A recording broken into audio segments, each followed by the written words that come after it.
Welcome to Golf Training Hacks. Are you struggling to improve your driving distance? The fix might be simpler than you think, because you might be leaking power from a place you wouldn't expect as a big power source from the golf swing. Of course, a long backswing, hip rotation, and shoulder rotation are the big power producers. So you might be surprised to learn that your wrists are also a big power producer in the golf swing. But here's the important point.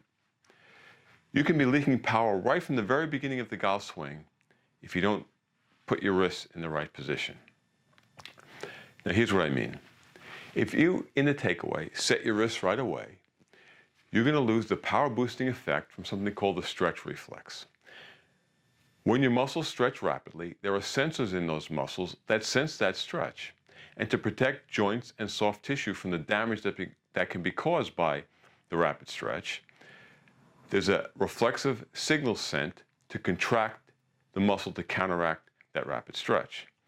Now that signal, that reflexive response to counteract the rapid stretch with a contraction, can be used in sports to boost power. It's kind of like a rubber band being pulled tight and then letting go rapidly, and that rapid snapback releases all that energy and it boosts the power production. So it's the same thing with your muscles, and it's the same thing that can be used in a sport movement like the golf swing.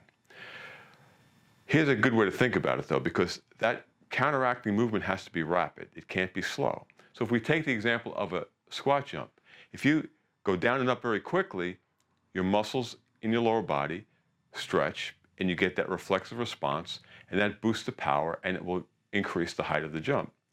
But if you stay in that squat, let's say for 5 or 10 seconds, now you need muscular effort to get yourself back up, and that's going to limit the height of the squat. It's going to reduce the power. Well, it's the same thing in the golf swing and in your wrists. In the takeaway, if you set your wrist right away, you have this position in your forearms and your wrist, in your backswing, and in a large part of your downswing. It's just like holding this squat position in a jump.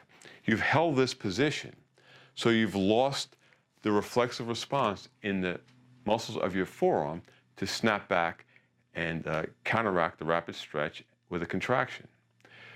Now, if you set your leg and you set your wrist correctly, you have a one-piece takeaway, and as your hips move away from your hands, you get that leg effect and you can set your wrists correctly.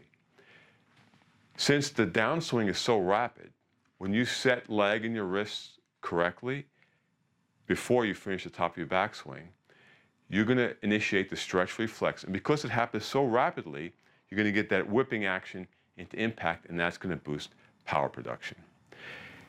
On the other hand, if you set it like this, and you hold that into your backswing and then into your downswing, you need muscular effort to get the club head back to impact, and that's going to slow down the swing. That's going to leak power.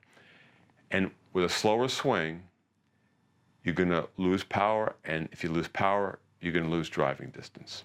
So set those wrists correctly when you're setting leg in your backswing and not right at takeaway. At Golf Training Hacks, we not only want you to play better golf, but we want you to move better and feel better every day so you can play the best golf of your life for the rest of your life.